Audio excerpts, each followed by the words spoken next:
చందమామ కంచమెట్టి సన్నజాజి బొమ్మ పెట్టి సందె మసక చీర గట్టి సందు చూసి కన్ను గట్టి సిగ పువ్వు తెమ్మంటే మగరాయుడు అరటి పువ్వు తెస్తాడు అడవి పురుషుడు.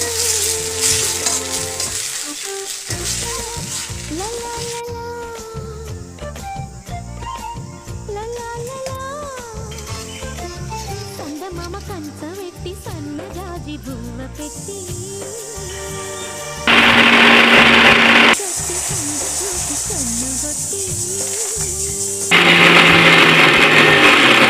సీతలంటే మనం ఆడుకోవాలి, బాసర్లో సరస్సు ఇవ్వాలా.